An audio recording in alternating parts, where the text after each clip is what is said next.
he's gone wide. Oh, he's loose. He's really loose. So we're on board then. We're just coming through the formation lap. I will make you aware there is a timer at the top of the screen. The timer we have to set manually because on the replays it says 000. So it may be a little bit off here and there, but hopefully it'll just give you a better indication of where we are during the race. So my ones to watch. Go on. Yeah, have a little chat about it. There's quite a few good people in this. Gardsteig was going to be my one to watch.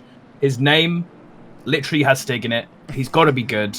And I used that awful logic the first time we talked about drivers to watch, and it absolutely worked. He did mega in, I think, one of the old Zandvoort races, so happy to see that. Yeah, so I had Martin Breinig, one of the Breinig brothers, and I also had Matt Jones, who we just saw on screen joining the Fellowship of the Foundation Lap Spinners. As we go in too wide, then we'll go through the grid order quickly. It's Doherty leading from Diggs, from Kart, from Jones, Prandana, Turner, Goldenitz, Manika, Yang, Terry, Groom, Allen, Eckendal, Petrov, Uric, Yardstig, Meadows, Van Gastel, Marsigler, Von Glan, Breinig, Spitz, Vanden Heck, Clayton, Rose, Haller, Gurk, Karstrup, Hermans, Smeets, Louis Herzert and Hamau leading the back of the order. Then we'll have a better run through in race 2. Just getting very wary of the fact that we're coming up to the green lights then in race 1. Yeah, they're about to get going, and there's a bit of a clump here just behind the leaders where a couple of them are getting really close together. We could see, yes, there's an orange car getting pulled right back there. I think it might have been Pradana perhaps, or Turner. A few of them getting a good start. Doherty way out in the lead, doing really well. Carty and Diggs coming into Magus and Beckett's behind them. Really close here between a couple of, it looks like Groom and Allen getting real close here. And around the middle of order, it's starting to get really mixed up. Yes, the middle order is really tight, especially during the start. Going through Maggots and Beckett's in that much traffic is a little bit of a nightmare, but we're still on board with Anders at the moment. Takes a oh, he's gone wide. Oh, he's loose. He's really loose. And he taps the Lexus. What's his rejoin going to be like? Oh, it spins him round. Oh, there's another collision with a Bentley. There's another collision with a Bentley, and Anders is just sitting there, just chilling out. Oh, there's further action up the field. Yeah, Petrol's they've got more cars spinning from that incident, having got hit. We have an Audi, an Aston, and I think a Nissan off there somewhere. So a lot of people who are reasonably far up getting thrown down the order. Well, has just caught one of the McLarens. So he is only 5 tenths behind him. He's looking at the inside of him as well. Can he make a move as we go into club? He's gone, look to the inside. Oh, you don't want to break. Oh, he's just managed to hold it, the two of them. Gone too wide as they enter club. A little bit loose from Yang on the entrance. Wide of the sausage. Let's see what gear he stays in. Is he a 5th gear or a 4th gear man? He's a 4th gear man. Let's see what he's like in the braking into... I've forgotten the name of this corner. Is it Village? Is this one Village? Goes to the inside, goes to dive, hasn't made the corner.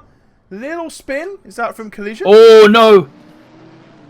Just a jolt forward. He just lost it right on the tip of the brakes. I think he had a little lock up and just went straight into the side of the other car. Oh, head back to 15th. Kastrup just took a big lawnmower to that grass section at the end of Magus and Beckett's.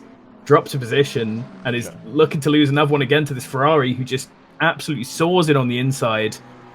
Looks like Kastrup picked his braking zone without realizing how much slower he was going, having that off there. And he's back in 16th now. Yeah, so Hamiel then. Hamiel, last of the qualifiers, P33, as he's on the grid, finds himself nice and comfortably in P16 at the moment, of a nice move round Karlstrup. And that's what we're saying, is with the incidents that happened at the start of the race, if you look at some of the race favourites, especially from being in this lobby myself, like I said, you've got Karlstrup. Karlstrup's just gone for a complete lawnmower again, coming through Abbey. He has held up and waited for Hamal to cut back onto him. Yeah, both of them had a little bit of a nasty incident there. So we get John Turner chasing down Uric in that Porsche. He's looked for it. I've clicked on him and he's looked for that. Looked for the move on the inside. He's got past. Can he make it stick, though, as we come onto the Wellington Straight? He has made it stick. He's made a position. Nice. He's up to P. Oh, Uric's looking for it. Uric's looking for it. Thanks for the follow, Panther. But that big boy Boatley has just got the more pulling power coming down the Wellington Straight than that Porsche has. Yeah, it's good to see Turner after those dodgy laps early on, showing his speed and making up some positions. He could be in for a decent finish with how far he's pulling up this field. Quick, but it ruined his momentum going into that corner and has kept him behind the other Ferrari. Oh, that Porsche Prandana's had an awful line into Maggots.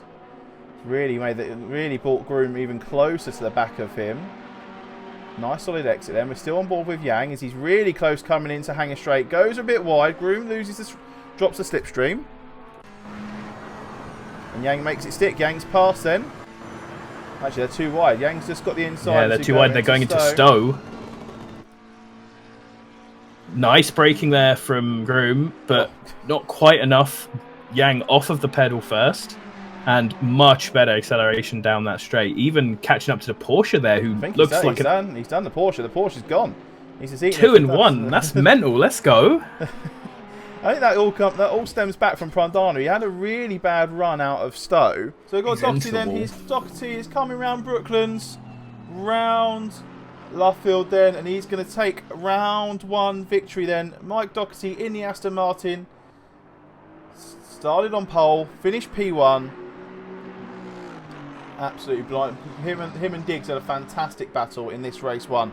So what I want you to do is have a little look then at the driver of the day vote. So remember, we'll just wait till the end before we turn the vote on. P1 all the way up to P10. If you're interested in voting in driver of the day, in the chat, just get your votes in now. And when we head towards the end, we will jump towards the podium and find out who our driver of the day is. Last few guys then crossing the line. Any battles further down that we're going to look at? Gaps opened up quite a lot. Yeah, there's not too many on this last lap. There was a little... Yang was closing up to Turner, but none of the gaps seemed to be close enough for anyone to make a move on this last lap. So unless someone makes a big spin, I think we've basically got our order here. Excellent. No last lap Landos today. No last lap Landos today.